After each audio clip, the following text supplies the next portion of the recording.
이 예배 자리에서 이게 좀 저 같은 교육자가 아닌 사람 좀 애매한 것 같아요. 이게 설교를 할 수도 없고 또 이제 강의를 할 수도 없지만 오늘 그래서 좀 반반으로 생각하시면 될 것 같습니다. 양념 반 후라이드 반처럼 네, 불족발 그리고 마늘족발 하는 것처럼 오늘 제가 또 목회자는 아니기 때문에 여러분들 앞에서 또 설교를 할 수는 없지만 그동안 이 사역을 하면서 또 이제 연구하는 연구자로서 실제 어떤 강의의 내용도 같이 좀 전달해 드리면서 강의뿐만 아니라 사실 궁극적인 목적은 우리가 같이 공유되고 공감되는 시간이 되었으면 좋겠습니다. 그래서 오늘 그런 시간이 짧지만 있기를 기대하면서 저의 강의를 좀 시작하려고 합니다. 저는 아시겠지만 사사학교 내에 있는 큐인연구소라는 부서에서 사역을 하고 있고요. 사사학교에서 사역을 한 지는 근 13년 정도가 되어 갑니다. 그래서 어찌 보면 큐인 교육을 가장 잘 보여줄 수 있는 현장이 사사학교가 아닐까 생각이 들어요. 그래서 저는 길게는 25년 정도 사사 사역을 봐왔고 짧게는 실제적인 교사로서는 13년을 봐왔습니다. 그래서 오늘의 강의 주제를 어떻게 이야기할까 고민하다가 그동안 제가 두 번의 어떤 강의를 거쳐서 큐인 교육에 대한 부분들을 좀 보여드렸다면 그 숨겨진 이야기는 또 뭐가 있을까에 대한 것들을 좀 보여드리고 싶어요. 그래서 오늘은 좀 불가피하게 저희 현장, 학교의 현장들을 좀 보여드릴까 해요. 그래서 그 현장에서 궁극적으로 제가 말씀드리고 싶은 것들이 같이 공감되고 공유되는 시간이 좀 되었으면 좋겠습니다. 일단은 이 그림 혹시 다 보셨나요? 누구 그림인지 아세요? 워낙 유명한 그림인데 이 그림을 못 보셔도 괜찮습니다. 대신 반 고흐라는 사람은 들어보셨죠? 되게 유명한 인상파 화가인데요. 오늘 그림 특강을 하려고 하는 게 아니라 이런 질문을 저에게 드려보고 싶어요. 여러분은 이 그림에서 가장 중요한 게 뭐라고 보세요? 이런 머리가 복잡해지죠? 뭔가 정답이 있을 것 같은데 정답 없습니다. 사실 방고 아저씨도 그 부분을 생각 안 하셨어요. 그냥 제 나름대로 해석인데 저는 이 그림에서 가장 중요한 게 아마 별이 아닐까 싶어요. 실제로 하늘에 떠 있는 별 말이죠. 그리고 여기 두 사람이 있고요. 그리고 또 하나의 이제 중간층에 보면은 물이 있죠. 강물이 있죠. 론 강물이 있는데 그 강물에 무언가의 빛이 비춰지고 있어요. 반사되고 있죠. 오늘 제가 말씀드리고 싶은 내용들이 이 그림에 다 축약되어 있는 것 같습니다. 설립자이신 정경도 목사님이 항상 저희 교사들을 강의하실 때 교육의 본질에 대한 걸 이야기하실 때 이 그림으로 항상 설명해 주셨어요. 진짜 교육의 본질이 뭐지? 그거를 이제 전 목사님 비유적으로 이 그림을 보여주시면서 하늘에 있는 별을 말씀하세요. 정말 높은 진짜 별. 근데 많은 사람들은 하늘의 별을 보지 못해요. 진짜 본질이 있는데도 불구하고 시야가 하늘을 보지 못하고 땅만 바라볼 수밖에 없는 시야죠. 이렇게 하늘을 우러러보면 볼 수 있지만 그래서 필요한 게 땅별입니다. 땅별은 뭐냐면요. 그 별이 실제 강물에 반사되어진 별의 모습이에요. 그래서 많은 사람들이 직접 별을 볼 수는 없지만 반사되어진 그 별을 보고선 진짜 별을 바라볼 수 있는 도구가 되기도 하죠. 세 번째는 똥별이라고 말씀하시는데요. 이 똥별은 쉽게 말해서 많은 사람들이 이건 별이야 반사되어진 그 별을 보고 이건 별이야 라고 믿고 있는 그것입니다. 그래서 항상 하늘의 별, 땅별, 똥별에 대한 걸 말씀하시는데 오늘 제가 말씀드리고자 하는 메시지에 대한 부분과 굉장히 일치하는 것 같아요. 많은 사람들은요, 교육으로 이제 다시 돌아가서 오늘 말씀드릴 게 교육이니까요. 많은 사람들은 물에 비춰진 별들을 바라볼 수밖에 없습니다. 저희도 그렇고요. 근데 그 물에 비춰진 별의 빛이 진짜 별에 의해서 비춰진 빛인지 아니면 이 그림처럼 저기 강물을 보시면요. 강물에서 실질적으로 비춰진 빛은 별로 인해서 비춰진 빛이 아니에요. 뭐죠? 집에서 나오는 불빛입니다. 더 환하고 강렬하죠. 많은 사람들이 속아요. 저게 하늘로부터 내려온 별빛이잖아. 교육도 저는 이와 비슷하다고 보거든요. 우리가 또는 밖에 있는 분들이 믿고 있었던 교육의 본질은 이것이야. 이렇게 해야지 교육이 잘 되는 거지. 이게 맞잖아. 얼마나 화려하고 빛나. 이게 맞아. 근데 알고 보니까 그건 진짜 별이 아니라 집에서 나오는 불빛에 불과하다는 거. 그게 오늘 제가 드리고 싶은 메시지에 들어가 있는 것 같습니다. 사사학교에 대해서 좀 말씀드릴게요. 혹시 오해하실까봐 이 시간에 확실히 좀 말씀드려야 될 거는, 사사학교 뭔가 이상하지 않아요? 뭔가 이단 냄새 나지 않아요? 이거 사사기 사사인가? 사사학교의 이름을 따온 이유 혹시 알고 계세요? 분명히 말씀드리지만 혹시 오해하실까봐, 사사시대는 구약에 딱 한 번밖에 없습니다. 그렇죠? 쇼펫으로 세우신 시대는 그저 딱 한 번이에요. 사사학교는 앞으로 이제 그때 사사기의 시대가 이제 그 다음 사사들이 이제 나올 겁니다. 이런 의미가 아니에요.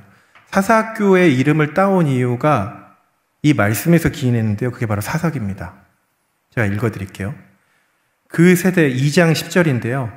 그 세대 사람도 다 그 조상들에게 돌아갔고 그 후에 일어난 다른 세대는 여호와를 알지 못하며 여호와께서 이스라엘을 위하여 행하신 일도 알지 못하였더라. 어찌 보면 비극의 시대죠. 모세를 통해서 출애굽을 하시고 만나와 메추라기를 먹여주시고 광야의 생활을 통해서 홍해를 가르시고 구름기둥과 불기둥으로 이스라엘 백성들의 실제 살아계신 하나님의 모습들을 계속 보여주셨어요. 하지만 그들이 가나안 땅에 들어가고 여호와 하나님을 기억하지 못하는 다른 세대가 생겼다는 것. 그게 사사기 2장 10절에 나온 말씀입니다. 사사학교의 시작은 이 말씀에 기인했어요.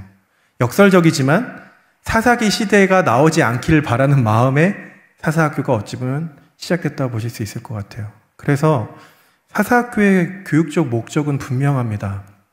뭐냐면요, 여호와 하나님을 알지 못하는 다른 세대가 아니라 여호와 하나님을 사랑하고 섬기는 다음 세대를 세우기 위해서 사사학교는 지금까지 몸부림쳐왔던 것 같아요. 여러분, 행복한 사람이 뭐라고 생각하세요? 한마디로 이제 사사학교에 대해서 많이 물어보세요. 사사학교의 궁극적인 목적이 뭔가요? 큐인 교육의 궁극적인 목적이 뭔가요?를 보면 여러 가지 너무 커요. 근데 딱 한마디로 표현할 수는 없지만 큰 분기점으로 표현할 수 있는 게 행복한 사람을 만들기 위함이에요. 그러면요, 이 행복의 정의도 다 다르죠. 그러면 큐인 교육에서 바라보는 행복의 정의가 뭘까 보면요, 간단합니다. 세상에서 말하는 행복의 정의가 아니라 안락하고 편안한 삶, 물론 행복할 수 있겠죠. 진짜 행복한 삶은 여호와 하나님을 인정하는 사람, 여호와 하나님이 실제로 살아계시는, 태초에 천지를 창조하신 하나님께서 살아계시다고 믿는 그 믿음의 신앙, 그 삶의 모습이 저희는 행복한 삶이라고 정의하고 있어요. 그렇다면 교육에서 진짜로 뿌려져야 될 것은 행복한 사람이다. 근데 그게 다른 세대가 아닌 다음 세대를 위해서 저희는 20여 년간 몸부림을 좀 쳐왔던 것 같습니다. 이거는 제가 첫 번째 세종한빛교회 왔을 때 보여드렸던 책일 겁니다. 꽃들에게 희망을, 워낙 유명한. 저는 이 책을 되게 좋아하는 이유가 어쩌면 우리 인생에게 계속 그런 질문을 해주는 것 같아요.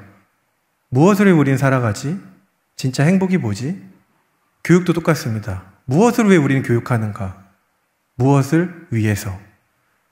이 책에서 보면은 애벌레들이 항상 올라가죠.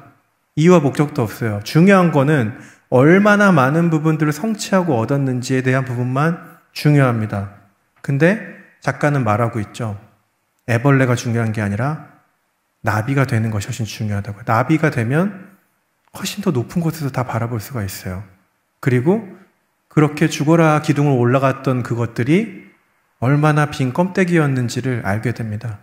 저는 오늘 교육에 대한 부분들을 말씀드리면서 큐인 교육 현장 안에서 숨겨진 이야기들을 주제로 말씀드리기 전에 이 얘기를 드리는 이유가 뭐냐면요, 이게 지금까지 사사학교의 숨겨진 이야기를 푸는 가장 큰 키워드였던 것 같아요.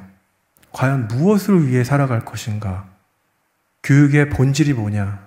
교육을 얼마나 잘했냐가 아니라 진짜 우리 자녀들을 어떻게 키울 것인가? 그 정의에 대한 왓이 저는 가장 중요한 부분이 아닐까 싶습니다. 하지만 수십 년간의 교육에서 바뀌어왔던 것은 사실은 죽어있는 현장이었어요. 이건 지난번 말씀드렸는지 모르겠지만 문과반의 수학 시간이라고. 네, 실제 현장들의 이런 건 아니지만 대부분의 교육 현장들이 빠르게 죽어가고 있습니다. 저희 때와는 또 다르게요. 다음 세대가 겪고 있는 실제 교육 현장들은 왜 무너질까요? 학업적인 성적들, 피사 지수라고 해서 우리나라가 굉장히 이제 뭐 기초적인 인지적인 부분에 있어서는 되게 뛰어납니다. 근데 왜 자꾸 무너질까요? 저는 방향의 잘못된 수립이라고 봐요. 시험 결과 성과 이것들이 회생 불가능한 교육으로 전락시켰다고 생각이 들거든요. 그래서 진짜 중요한 거는 오늘날 시대에도 진짜 중요한 거는 방향성인 것 같습니다. 이 영상을 한번 보시고 또 말씀드리도록 하겠습니다. 어떤 것도 너를 구원해줄 수 없을 것. 목숨을 걸고 한번 딱 해봐라. 인터넷 강의 시대를 열었던 스타 강사 손주은. 인터넷 강의로 연간 1,000억 원 이상의 매출을 올리는 기업이 있습니다. 온라인 교육기업 메가스터디 설립 후 불과 몇 년 만에 시가총액 2조 원 달성. 눈부신 성공 신화로 업계 정상을 달리던 손주은 회장. 그랬던 그의 충격 고백. 아, 내가 미처 몰랐던 게 있었구나. 좋은 대학을 나와도 취업이 안 되는 세상입니다. 그 성공 방정식이 이미 끝났다는 거죠. 사교육 시대는 약화될 것이다. 뭐 이거는 전에도 한번 보여드렸던 것 같긴 한데요. 메가스터디 설립자 워낙 유명하신 분이죠. 사교육의 대부인데 이분이 늘 주장했던 이게 별이라고 주장했던 멘트가 있었어요. 그게 뭐냐면 목숨 걸고 공부하면 너의 인생을 그것이 책임질 것이다. 행복을 위해서 한번 목숨 걸고 공부해봐라. 근데 실제로 자기의 제자들이 좋은 대학을 나와도 성공하지도 못할 뿐더러 행복하지도 않다는 거죠. 앞으로의 시대에서는 그게 더 쓸모 없어지는.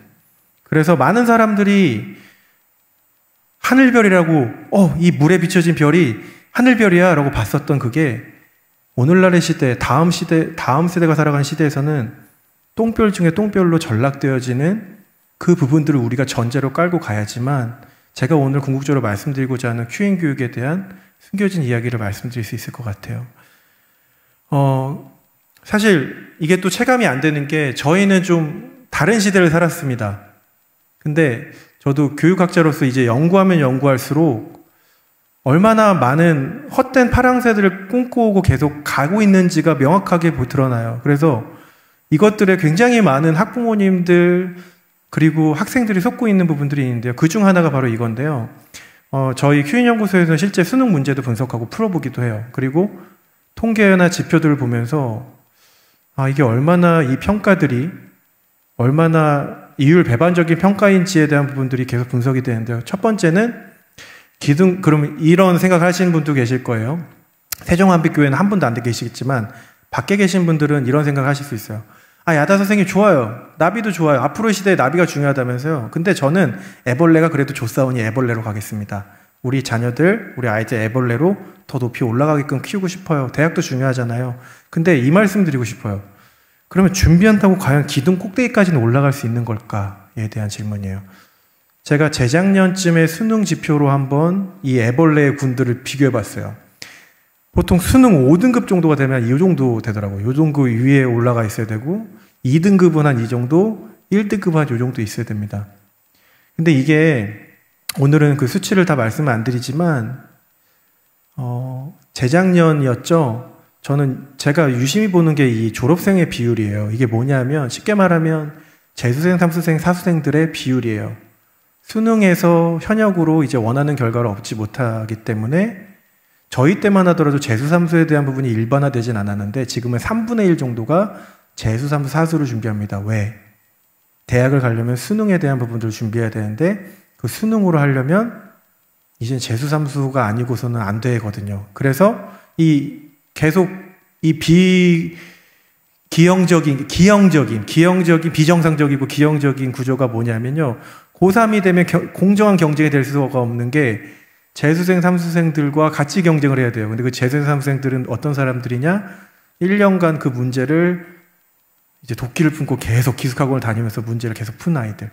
그러다 보니까 고3이 되면 경쟁이 되지가 않아요.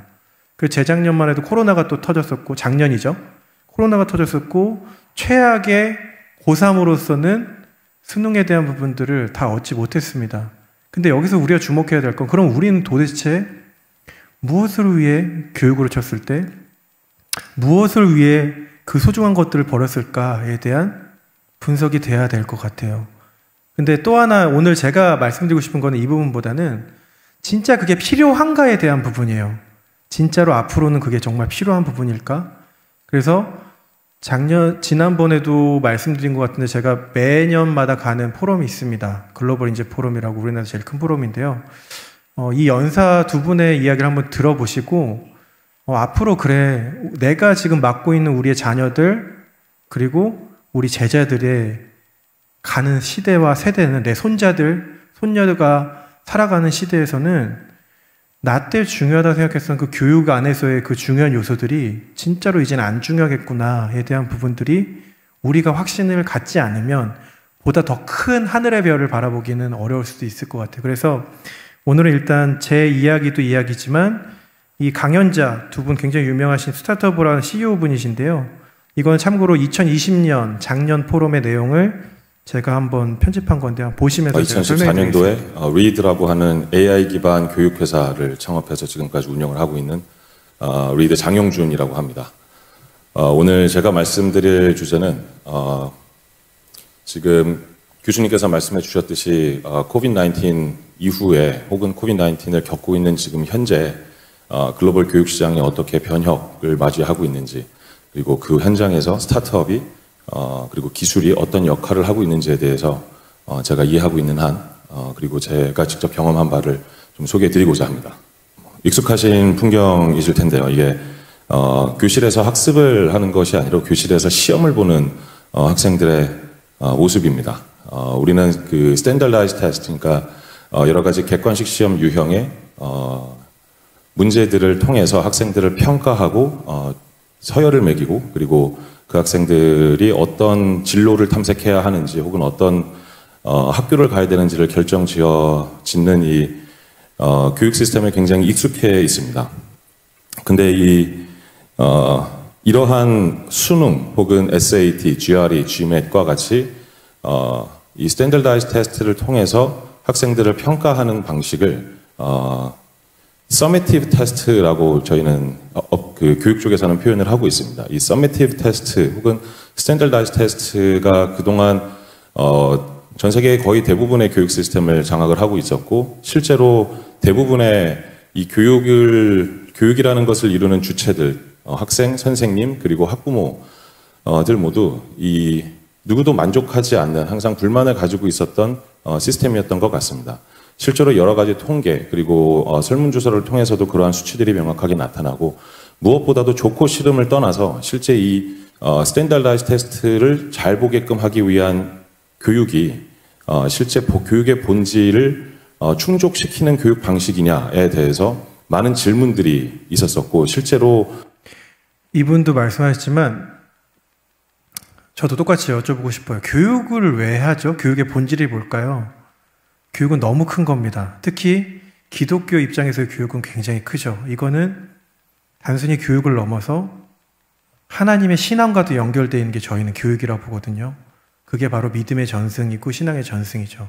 그 굉장히 높은 가치가 있음에도 불구하고 대부분의 많은 사람들은 많은 것들을 포기해야만 했어요. 어떤 것 때문에요? 이 스탠더라이즈 테스트 때문에. 눈에 보이는 어떤 시험에 대한 부분들이 잘 드러나기 위해서는 많은 것들을 희생하고 감수해야만 했습니다. 때로는 관계가 끊어져야 했고요. 때로는 교육에서 보다 중요한 부분들, 실질적으로 더 필요한 부분들이 무시되고 외면받았는데요. 이제는 우리가 다시금 생각을 가져야 될 건요. 그거는 땅에 비치는 별도 아니라는 거예요. 그저 집에서 새어나오는 불빛에 지나지 않은 똥별일 가능성이 많다는 거를 이분도 말씀하시는 것 같은데요. 또 계속 보시죠. 여러 가지 연구 결과를 통해서 스탠더라이즈 테스트는 학생들의 실질적 학업 성취 혹은 교육의 본질, 학생의 잠재력을 이끌어내는 데에는 실패한 교육 시스템이다라는 결과들이 굉장히 많이 나오고 있었죠. 그래서 내셔널 아카데미 오브 사이언스에서도 명확하게 사실 여러 가지 연구 결과들을 내놓고 있었었는데 이 스탠더라이즈 테스트가 갖고 있는 문제점은 사실 여러 가지가 우리 스스로 많이 목격을 해왔었던 것 같습니다. 교육의 본질, 교육이 추구해야 되는 것과 실제 교육하는 것 사이에서 벌어지는 여러 가지 왜곡들. 아쉽게도 우리가 특히 교육, 직업 교육 같은 걸 할 때 의사도 있고 변호사도 있고 네가 공부를 잘하면 이런 걸 할 수 있어 이렇게 가르치지, 사람이 세상에서 기계와 함께 공존하면서 인간으로서 할 수 있는 역할이란 게 대체 뭐냐, 이런 식의 질문을 아쉽게도 하고 있지는 않습니다. 저는 스타트업을 제가 창업을 해서 엑시트를 했고 또 지금 스타트업들을 만들어내고 투자하는 역할을 하면서 그런 산업사회적인 직업이라는 게 이제 이미 무너져가는 게 아닌가라는 것을 자각하고 있고요. 오늘은 그 말씀을 드리겠습니다. 그러니까 문제를 푸는 게 중요한 게 아니라 문제를 찾는 게 훨씬 더 중요하다는 겁니다. 이분이 말씀하셨지만 하나님께서 인간을 창조하실 때는요, 기계적으로 문제 푸는 사람으로 만들지 않으셨어요. 생각할 수 있는 힘을 주셨거든요. 그게 Q&A에서 믿는 하나님의 창조 구조예요. 인간은 걸음마를 하듯이 알아서 스스로 일어서서 뛰듯이 하나님께서 우리가 막지만 않는다면, 그 흐름들을 막지만 않는다면 자신들의 생각들을 계속 펼칠 수 있는 구조로 다 만드셨어요. 근데 수백 년간의 교육들은 그걸 포기해야만 했어요. 왜냐하면 효율성 때문에. 어떤 효율성이냐? 정답을 빨리 찾고 시험을 잘 맞아서 우리로 치면 수능을 잘 맞게 하는 사람으로 키우기 위해서 인간에게 주어지신 굉장히 큰 장점들이 많이 없어졌어요. 그게 생각하는 능력일 수도 있고, 또 하나는 어떤 감성일 수도 있고요. 그리고 무언가를 사랑하는 마음일 수도 있고요. 그런 것들이 실제로 끊어졌고, 큰 분기점이 교육에서는 두 가지라 보는데요. 2016년에 알파고, 인공지능으로 인해서 4차 산업혁명이 진짜 이제 도래했구나. 두 번째는 작년에 왔었던 코비드-19입니다. 재작년 겨울에 왔었던. 그것 때문에 교육에 많은 혼란이 있었어요. 그러면서 많은 분들이 이런 생각을 했어요. 과연 그게 정말 별 맞니? 우리가 그동안 목격하고 이게 진짜 별이야 라고 추구했던 그게 진짜 별 맞아? 라는 의구심이 실질적으로 계속 일어났고 지금도 굉장히 빠르게 변화하고 있습니다. 사실은 AI가 거의 모든 직업 분야에 있어서 문제를 푸는 건 굉장히 잘합니다. 아까 바둑 얘기하셨고 디자인 얘기하셨는데, 디자인의 일부 그리고 바둑의 거의 전부는 제가 보기엔 문제를 푸는 겁니다. 이건 우리가 전자계산기가 사람보다 계산을 잘하는 거랑 똑같이 당연히 기계가 인간을 능가할 수밖에 없는 영역입니다. 하지만 문제를 찾는 건 어떨까요? 전 이게 인간의 영역이라고 생각하고요. 미래 직업에 있어서는 이런 다양한 문제를 찾아내는 영역이 커질 거라고 믿습니다. 생각을 해볼 수 있는 거죠. 누가 이런 문제를 내는가. 저는 이건 굉장히 비극이라고 생각합니다. 특히 한국 교육에 있어서는 비극이라고 생각하는 게, 유치원서부터 초, 중, 고, 대학교, 대학원에 이르기까지 문제를 내는 훈련을 받지를 않아요. 누군가가 낸 문제를 열심히 푸는 거죠. 저는 저도 카이스트에서 박사를 받았습니다만 한국의 과학기술자들이 정말 창의적인 문제를 푸는 걸 본 적이 많이 없습니다. 왜 그럴까 생각해보면 한국의 고등 교육기관의 문제가 아니라 유치원서부터 고등학생 때까지 문제를 내는 훈련이 안 된 사람이 갑자기 대학원에 와서 문제를 디파인하는 걸 할 수 있게 될까요? 이건 굉장히 어려운 일이라고 생각합니다. 지금도 수많은 고3 수험생들이 좀 곧 있으면 다가올 수능의 문제를 풀기 위해서 열심히 문제 푸는 기계로서 훈련을 받고 있는데, 수능 문제는 누가 냅니까? 인생을 좌우할 만한 시험이라고 생각하고 수능 공부를 하는 친구들도 수능 출제위원 이름은 모를 거예요.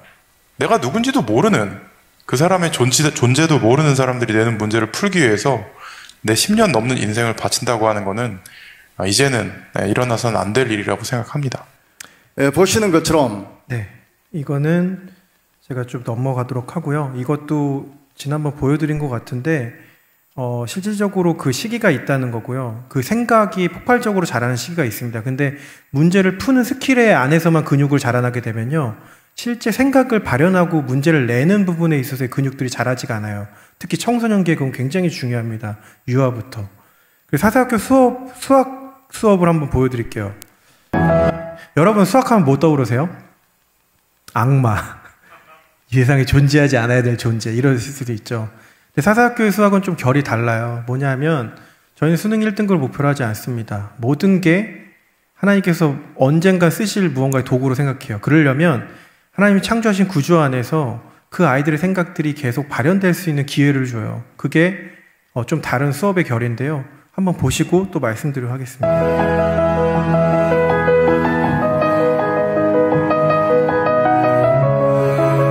이렇게만 본다면 수학은 이 세상에 존재해서는 안 되는 과목 같습니다. 죽어라 같은 문제를 풀고 가능한 많은 문제를 풀고 틀리면은 더 많이 풀고. 왜 그러죠? 실수하지 않으려고.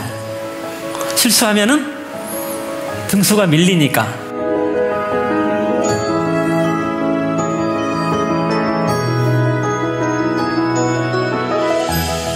제가 IB 학생들에게 수능 시험을 보게 하는 실험을 해봤고요. 수능 시험을 보는 학생들에게 IB 시험을 보는 실험을 해봤습니다. IB 학생들에게 수능 시험을 보는 실험은 혹여 학생들이 수능을 못 봤을 때 이게 그 학생이 공부를 못했기 때문이라는 그런 개인 변인이 들어갈까봐 옥스퍼드나 캠브리지나 홍콩대나 이렇게 명문대에 이미 합격을 한 학생들을 대상으로 시험을 봤습니다.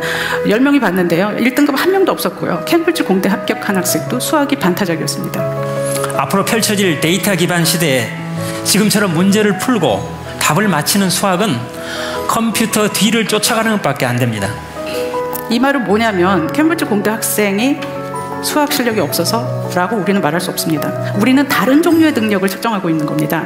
계산을 정확하게 시간 내에 빨리 일도 틀리지 않고 하는 그것이 평가 기준에 포함되어 있고요. 여기는 3차원 그래프가 나오는 공학용 그래프를 얼마나 공학용 계산기를 얼마나 자유자재로 능수능란하게 활용해서 그 너머의 생각을 할 수 있느냐가 평가 기준에 포함되어 있는 그런 시험이었습니다. 서로 다른 종류의 평가를 하고 있습니다. 한국 학생들은 미래에 필요하지 않은 지식과 존재하지 않을 직업을 위해서 매일 15시간씩이나 낭비하고 있다. 미래학자인 엘빈 토플러가 2007년 우리 한국을 방문해서 한 말입니다. 씁쓸하죠?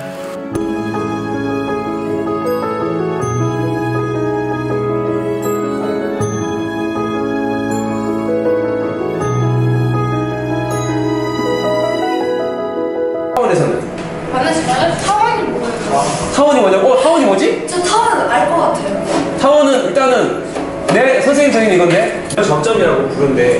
근데 성우가 뭐라고 했냐면 원과 원이 만났어. 그러면 원을 타원으로 바꾸자. 이게 찌그러뜨려가지고 그럼 이게 찌그러뜨리면서 여기 그렇게 될 수도 있겠네. 그지? 뭐야 화면 뭐야? 저기 밖에 이렇게 하자고요. 밖에 있는 선을 반사제예요. 이렇게 해서 알아버리자고. 이렇게 만나게? 네. 이제 이렇게 나서는 누가 원과 직선이 아니시면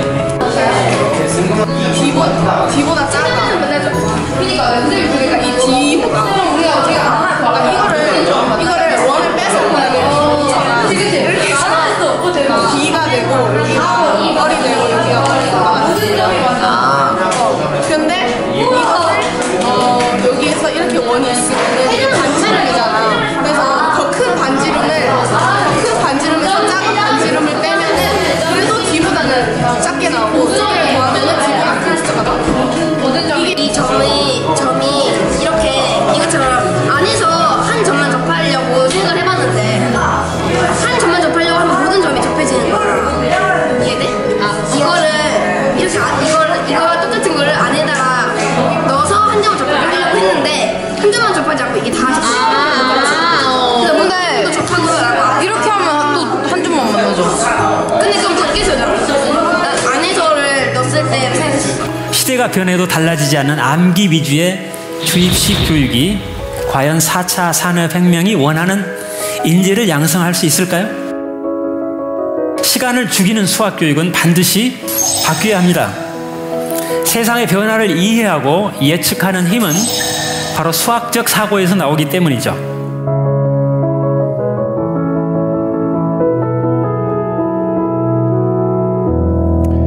이 수업이 고1 수학이거든요. 저희로 치면 옛날 공통수학.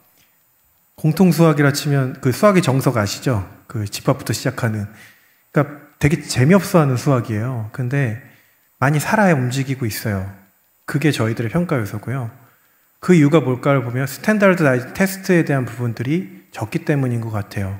교육에서 그게 진짜 중요한 근육이 아니라고 생각을 했거든요. 그 안에는 관계도 있고 신앙도 있고 수많은 것들이 함축돼서 살아 움직이고 있습니다. 그렇게 싫어하는 수학일지라도요.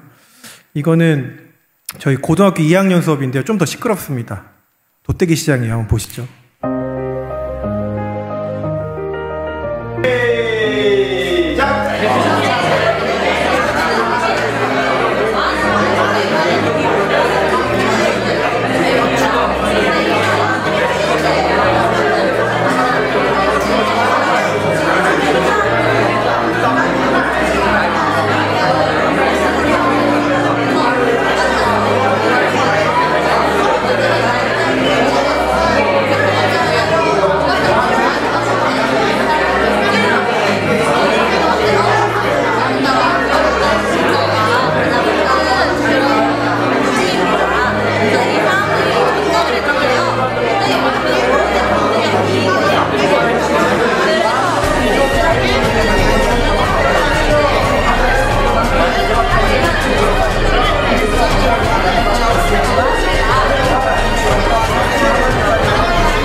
저는 에트루리아인 앱에 소개하고자 하는데요.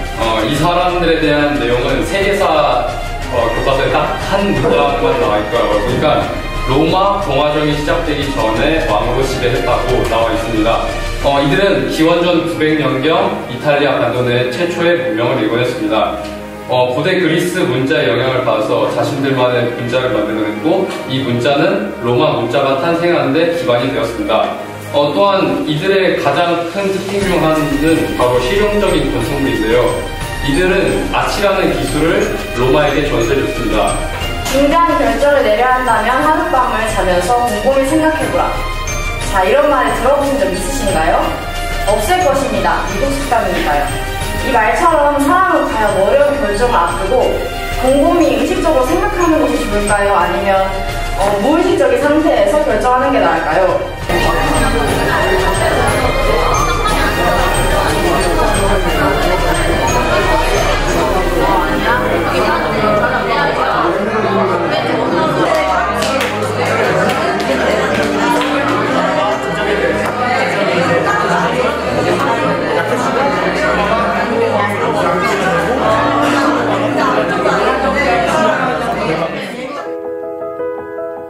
저는 인간들의 관계에서 갈등은 왜 발생하는가라는 것에 대해 생각해봤어요. 저는 한 인간이 성장한다는 것의 정의는 무엇이며 한 인간이 성장하기 위해 필요한 것은 무엇인가라는 주제에 대해서 디비를 했는데요. 저는 행복의 정의란 무엇이며 행복을 위한 조건에는 어떤 것이 있는지를 대해서 디비 질문. 네, 다 보여드릴 수는 없으니까요. 이 정도로만 보여드리고요. 뭔가 차이점을 느끼실 거예요. 뭐냐면 아이들이 자신들의 생각들을 이야기하는 거에 주저하지 않아요. 저희가 바라보는 진짜 실력은 이거라 보거든요. 그래서 저희 교육이 거의 20년간 진행이 됐고 파송생들이 벌써 10년이 넘는 시절 가운데 이제 계속 사회에 진출하고 있는데 정말 영향력이 커요. 그게 뭐냐면 어느 대학을 가서가 아니라 실제 이 아이들 가운데 쌓여져 있는 에너지가 엄청나게 폭발적으로 일어납니다. 근데 그 시기 때 갖춰야 될 근육들이 저는 잘 생성된 거라고 보는데, 그래서 진짜 사사교육에서 이제 저희가 분석하면서 그럼 그 힘이 뭘까를 봐요. 그 우선순위에 대한 부분도 있지만 저는 이제 저희 도구 중에 하나를 치자면 가장 기본 펀더멘털이 되는 거는 큐인 말씀 묵상이라고 봐요.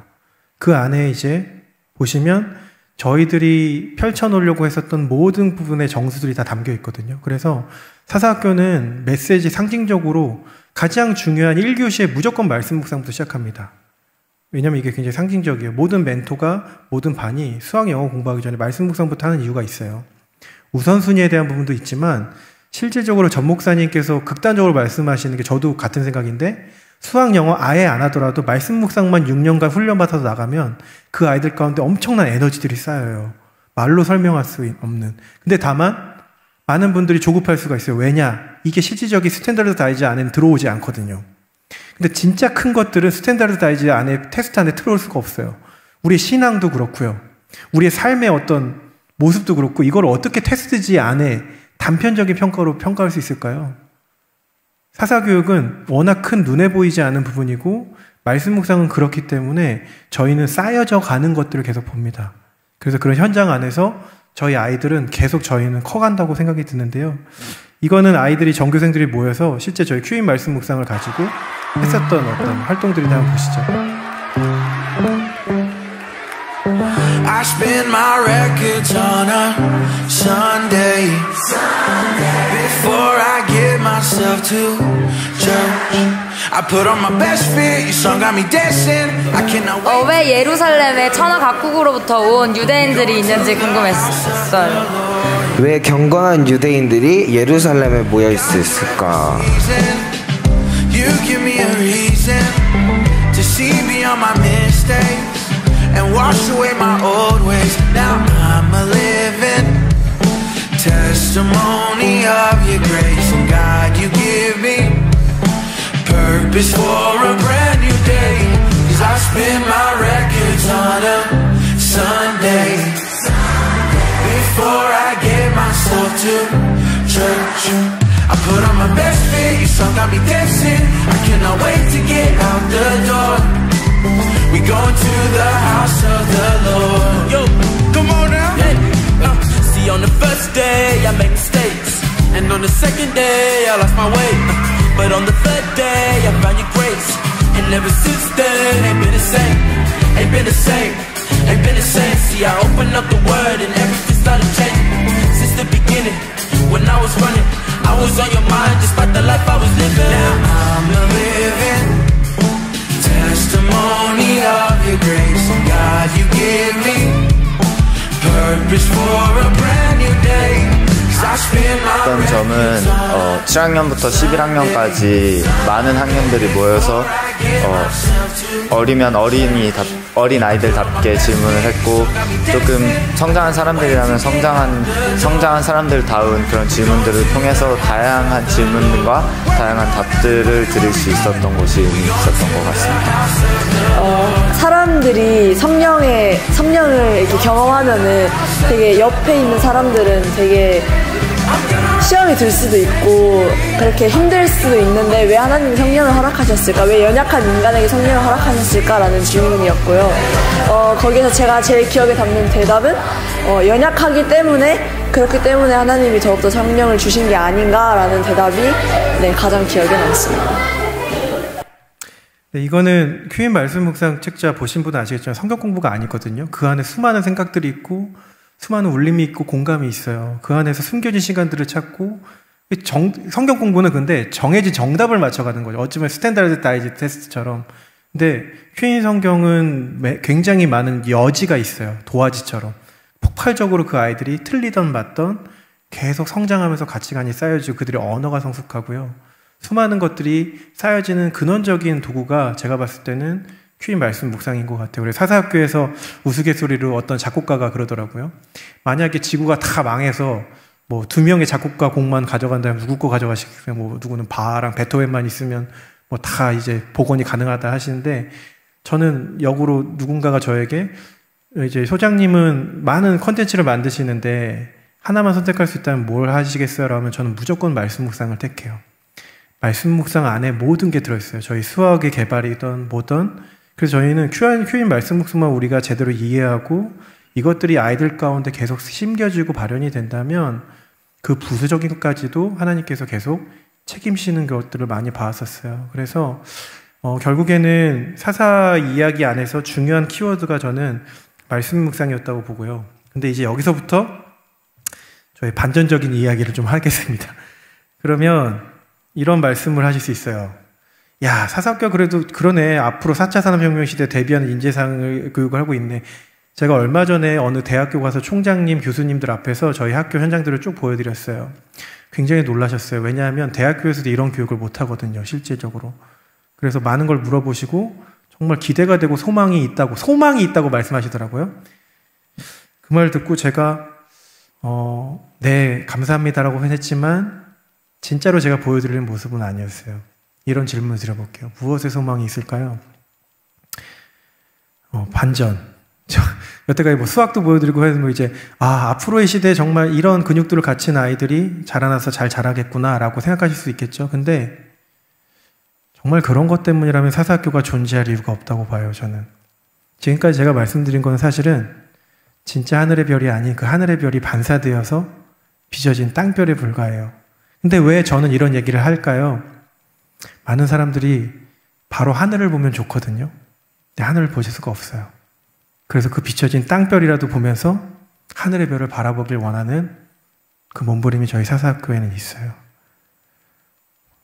질문이 이겁니다. 무엇에 소망이 있는가? 진짜 소망이 뭐라고 생각하세요? 내 자녀가, 내가 가르친 제자들이, 내 손주들이 야, 정말 저렇게 교육을 받아서 자기 생각들이 열리고 수학도 저렇게 하고 앞으로 정말 4차 산업혁명 시대에 정말 중요한 인재들이 되겠다. 그게 소망이라면 오늘 제가 말씀드리고 싶은 메시지와는 조금 떨어져 있는 것 같아요. 진짜 궁극적인 교육에서의 우리가 바라볼 지향점은 똥별은 물론 아니거니와 스탠다드 아이즈 같은 똥별도 아니거니와 정말 4차 산업혁명 시대 정말 중요한 요인은 맞아요. 역량도 맞고요. 근데 그것 역시 하늘의 별은 아닙니다. 그 하늘의 별이 잠시 비춰져 있는 일부의 모습뿐이에요.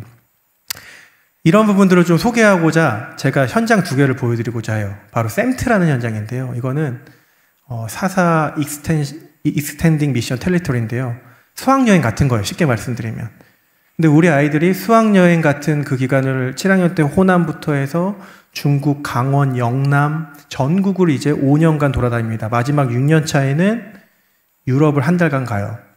근데 그 중에 중국 샘트가 있는데요. 이 현장을 보여드리기 전에 우리 아이들이 얼마나 학습을 하고 가냐면 저희 이제 휴인연구소에서 이제 개발한 샘트 책자가 있는데요. 그 안에는 중국사, 수천 년의 중국사가 완전 다 있어요. 그리고 그걸 배경 지식들, 그리고 역사들이 어떻게 이루어졌는지를 다 꿰고 가요. 시험까지 다 보고 아이들이 지금처럼 언어로 정리하고. 근데 이거 자체가 목적이라면 저희가 샘트를 갈 이유가 없어요. 그 너머에 있는 거를 위해서 사실 존재합니다. 우리가 사사학습을 하는 이유가요. 그걸로만 끝난다면 저는 13년간 이 자리에 있을 필요는 없는 것 같아요. 왜냐하면 미네르바 학교도 그렇고 여러 가지 좋은 학교들이 있어요. 진짜 중요한 거는 땅별을 통해서 궁극적인 지향점. 그게 바로 오늘 제가 보이는 샘트 현장인 것 같거든요.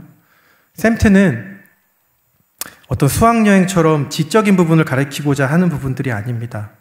바로 실제 우리가 살아가야 되는 목적과 이유가 이 샘트에 있거든요. 바꿔 말하면 사사교육의, 큐인교육에 숨겨진 이야기가 저는 이거라고 봐요.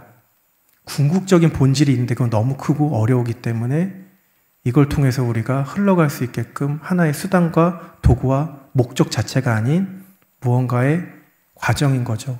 이 샘트 현장을 보시면 아마 제가 오늘 말씀드리고자 하는 것들을 이해하실 수 있을 거예요. 이 샘트 현장 중에서 아이들이 수많은 배경 지식들을 배워요. 그 이유가 뭐냐면 궁극적으로 바라봐야 되는 본질을 더 깊이 이해하기 위해서죠. 그 중에 한 장소가 여러분 중국 역사 잘 아시죠? 근현대사를 보시면 공산당과 국민당이 있잖아요. 공산당은 우리가 마오쩌둥이라는 모택동, 그리고 국민당은 장제스. 근데 둘이 계속 싸우는 역사죠. 근데 아시겠지만 공산당이 상대도 안 될 정도로 국민당 세력이 너무 셌습니다. 그래서 공산당이 쫓기고 쫓기죠. 그게 바로 대장정의 시작이었어요. 이제는 풍전등화 같이 후 불면 꺼질 것 같은 그 공산당이 일어서 있었던 원동력이 됐었던 그 역사적인 현장 앞에서 정경도 목사님이 하셨던 메시지가 있는데요. 결국엔 그 역전이 되죠. 그래서 장제스가 지게 되고 쫓겨나서 결국에는 지금의 대만, 타이완을 세우게 되고 그 모택동은 그 크다란 나라의 중국 전체를 뒤집어 버립니다. 그 역사의 현장 가운데서의 메시지를 보시면 아, 사사교육이 저 목적 때문에 지금 수학도 하고 영어도 하고 무엇도 하는 거구나에 대한 부분을 조금 그 숨겨진 부분들을 아실 수 있을 것 같아요. 한번 보여드리도록 하겠습니다.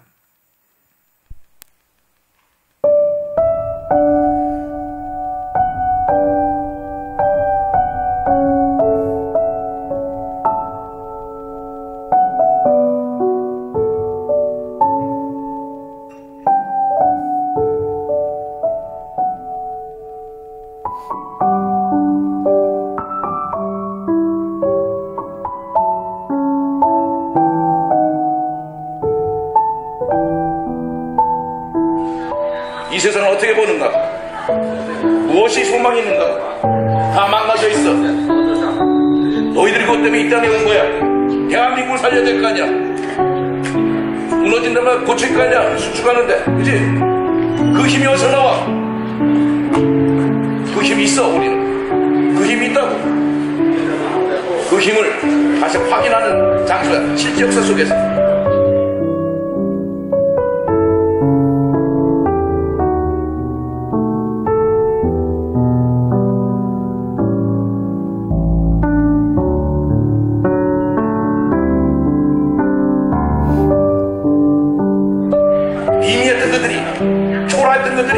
힘이 없던 그들이 이 조그만 사무실에서 풍전도와 같이 후군을 다 꺼지는, 그리고 그들은 선서를 하면서 그 두 가지 힘이 짚을 보는 중국이다. 나는 그래, 사사강령을 했던 놈들이 공산당 선언에 비하겠는가? 나는 내가 맡기를 열심히 하는 사람 되겠습니다. 그냥 읊조리는 건가? 물론 100% 될 수는 없어. 그러나 난 여기서 가슴이 설레면서 그래, 공산당 선언했던 그들을 통해서 중국 전체가, 너희들이 보는 중국 어마어마하게 큰 나라가 다 뒤집어졌어. 그렇다면 너희들이 사사강령을 하고 입학식을 하고, 이번에 후배들 입학식 할 때 너희들도 다시 생각하는 거야.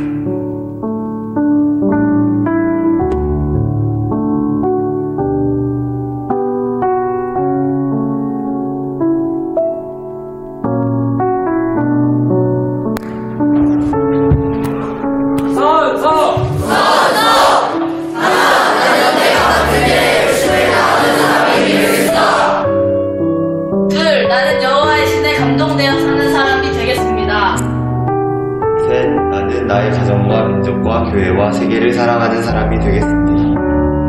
네, 나는 여호와를 기쁘시게 하는 사람이 되겠습니다. 5. 나는 하사울련의 형제를 나의 생명같이 사랑하겠습니다. 6. 나는 만군의 여호와의 이름을 의지하겠습니다. 7. 나는 나의 잘못을 정직하게 시인하고 회개하는 용기 있는 사람이 되겠습니다. 8. 나는 여호와의 말씀을 따라 살겠습니다. 9. 나는 여호와께 감사하며 여호와를 찬양하는 사람이 되겠습니다. 10. 나는 여호와께 감사하는 사람이 되겠습니다. 아멘. 풍성한 사람보다 더 감동적이고 뭉클하고 10년, 20년, 30년을 바라보는 거야. 아무것도 아닌 게 아니야. 너희는 100% 되지 않았지만 기도하고 가슴에 선포를 하고 사사강령 되냐 안 되지. 그래도 승모야 그래도 가슴으로 선포하잖아. 나는 내가 맡은 일을 다 열심히 다하는 사람 되겠습니다. 나는 가정과 교회와 민족과 세계를 나는 여호와의 합한 사람 되겠습니다. 기쁘시게 하는 사람 되겠습니다. 그게 더 어떠냐? 더 위대하고 더 큰 거 아니니? 이 현장을 보고 그것에 대한 확인을 하는 거야. 대한민국을 살려야 될 거 아니야. 무너진다면 고칠 거 아니야. 수축하는데 그치? 그 힘이 어디서 나와? 그 힘이 있어. 우리는 그 힘이 있다고. 하나, 여러분은 사사강령을 가슴에 담고 기도하며 살아가시겠습니까? 여러분은 사사강령을 가슴에 담고 기도하며 살아가시겠습니까?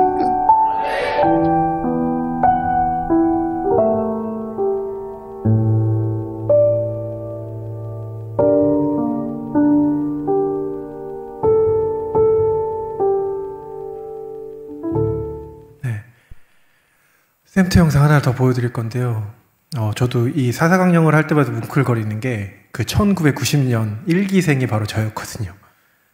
그때의 기억을 아직도 잊을 수가 없어요. 지금도 제 마음에 계속 성령님께서 휘몰아쳐서 평생 그게 100% 실천 안 되더라도 깔려있는 무언가 힘이 있어요. 움직이는 게 있어요. 그게 진짜 교육에서 우리가 심어야 될 본질적인 부분이라고 보거든요. 저희가 이제 유럽 샘트는 워낙 다른 방향이라서 이제 관계나 이쪽의 부분 이제 마지막 파송받기 전에 마지막 추억이라면 공식적인 샘트의 마지막 일정이 서울입니다. 그래서 고등학교 2학년 때 이제 서울로 가는데 마지막 장소 호남서부터 5년에 중국까지 5년의 마지막 종착점이 어디냐면요. 합정동에 있는 양화진 선교사 묘역이에요. 그것을 가는 저희 궁극적인 목적이 있거든요. 물론 굉장히 많은 공부를 하고 가요. 성리학도 배우고 가고 조선의 건축 양식부터 해서 완전 꿰고 가요. 근데 그게 목적이 아니에요. 궁극적인 목적은 바로 그것들이 있는 이유는 바로 궁극적인 어떤 메시지를 위해서 있는 거거든요. 근데 마지막 양화진 이 현장에서 누군가 찍으신 게 있는데요. 이것도 한번 보여드리도록 하겠습니다.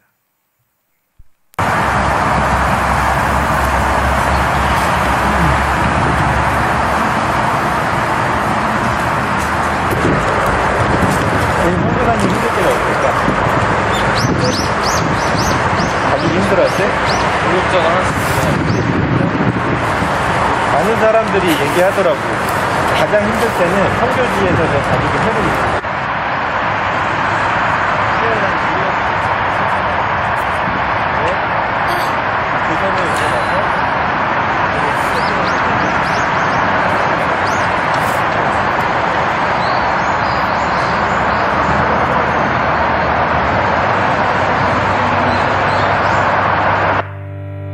선교사는 사랑하는 아내와 내 자녀를 잃었다.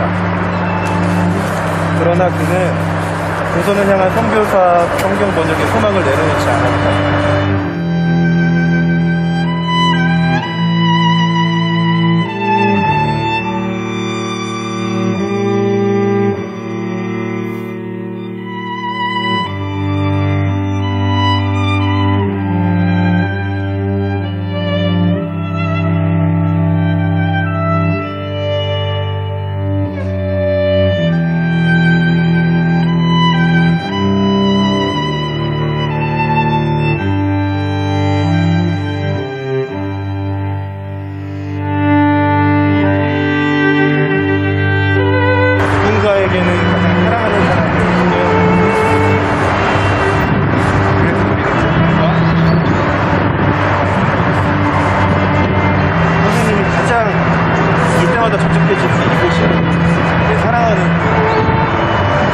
믿음의 도우기를 믿으면서 내가 사사가 기특하라고 하는 생각을 자신이 없습니다. 내가 죽을 수는 있는데 자녀들을 죽이는 것까지 도와주라 이게 그냥 그렇게 쉬운 일이 아니라는 거예요. 그냥 우리가 이곳에 와서 그냥 누군가 죽었거나 누군가의 아픔이었거나 아니야, 우리 그들과도 연결이 되어 있는 거예요.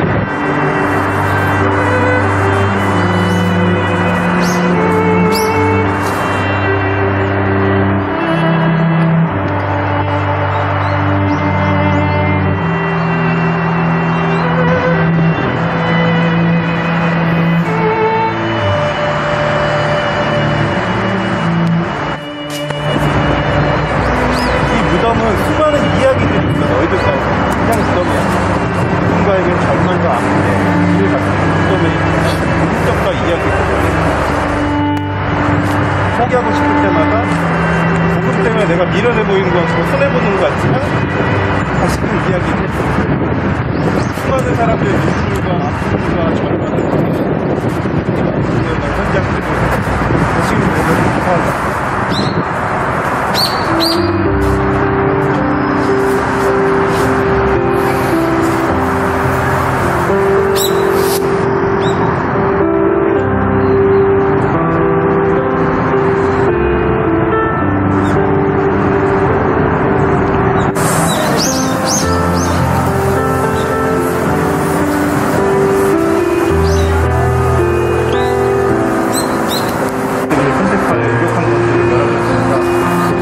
하나님 앞에서 어느 누구도 자랑하지 못하는 일이에요.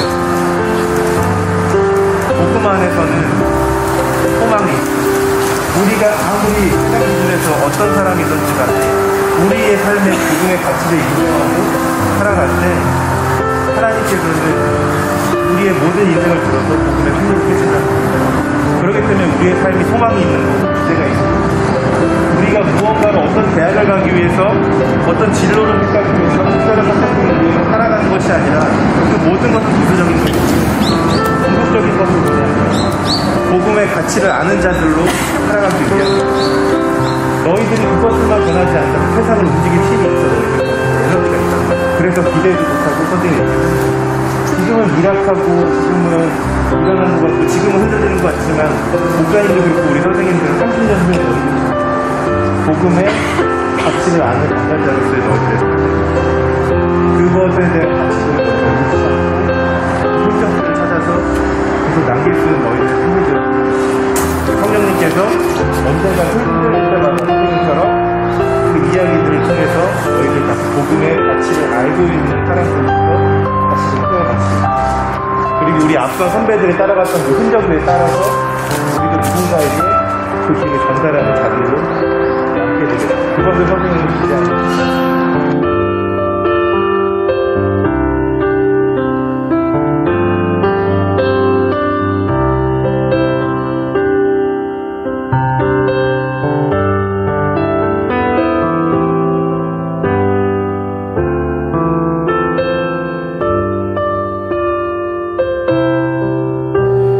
네, 강의를 좀 마무리하려고 합니다. 저도 또 그때 생각이 나서 양화진을 가면 참 숙연해져요. 나보다 앞서갔던 복음의 가치를 아는 믿음의 선진들을 보면서 고린도전서 말씀을 보면 보셨다시피 십자가의 도가 멸망하는 자들에게는 미련한 것이래요. 미련해 보인대요. 근데 구원을 얻은 우리에게는 하나님의 능력이 된다고 하거든요.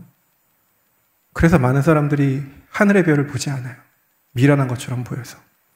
내가 뭐하러 고개를 돌아서 봐. 교육에서 더 좋은 게 있는데. 저건 미련한 거야. 아니에요. 진짜 소중한 가치가 있습니다. 사사 교육을 얘기하다 보면, 큐인 교육을 얘기하다 보면 자칫 오해하실 수가 있어요. 진짜 뛰어난 교육 같다. 새로운 교육 같다. 뭔가 4차 산업혁명 시대에 맞는 교육 같다. 물론 드러난 이야기는 그럴 수 있지만요. 진짜 숨겨진 이야기는요. 여기에 있어요. 그 모든 것은 부수적인 것이고 복음의 가치를 아는 자로 살아남게 하기 위해서 그 아는 사람들은 행복한 사람이라고 봐요. 왜냐하면 하나님의 능력이 있거든요. 많은 사람들이 근데 믿지 않아요. 미련한 것처럼 보여서, 손해보는 것 같아서. 하지만 구원을 얻은 우리들에게는 그 자체가 능력이기 때문에 당당하게 선포할 수 있는 것 같습니다. 우리가 이제는 하늘의 별에 비춰진 똥별뿐만 아니라 땅별에 주목하는 게 아니라 더 하늘을 봤으면 좋겠어요. 지금도 예비하신 진짜 소중한 가치들이 흐르고 있거든요. 이 세종한빛교회도 분명히 있을 거예요. 우리 목사님을 통해서 그 몸부림들이 저도 느껴져요. 우리 자녀 교육할 때 진짜 중요한 본질이 뭘까요? 땅별도 아니에요. 진짜 중요한 본질이 복음 안에 있습니다. 그것들이 흘러가게 우리가 할 수 있다면 그게 성공한 교육이에요. 그게 앞으로의 다른 세대가 아닌 다음 세대로 이어질 수 있는 통로예요. 그 몸부림이 사사학교는 20여 년간 있었어요. 그 교인 교육의 일부를 여러분이 보시는 거예요. 이제는 우리가 함께 가길 원합니다. 더 함께 손잡고 갔으면 좋겠어요. 아, 이 땅별 좋은 거 맞네요. 이걸 보고 오는 게 아니라 그게 아닐지라도 진짜 하나님 살아계시다면 그 십자가의 도가 능력이구나. 미련한 게 아니라 손해보는 게 아니라 목숨을 걷고 우리 다음 세대들에게 전승하고 내려보내야 될 가치가 있는 것이구나. 그 안에 힘이 있다고 봐요. 우리가 세종한빛교회에 계신 모든 성도 여러분, 교사 여러분들, 다음 세대를 위해 지금 살아가시지 지금 세대 여러분들, 진짜 소망은 어디 있을까요? 저는 여기에 힘이 있다고 봅니다. 우리가 이 마음이 변치 않고 이제는 정말 하늘의 별을 바라봤을 때 우리의 다음 세대들이 다른 세대가 아닌 진짜 하나님의 다음 세대가 될 것을 소망하면서 제 모든 강의를 마치도록 하겠습니다. 감사합니다.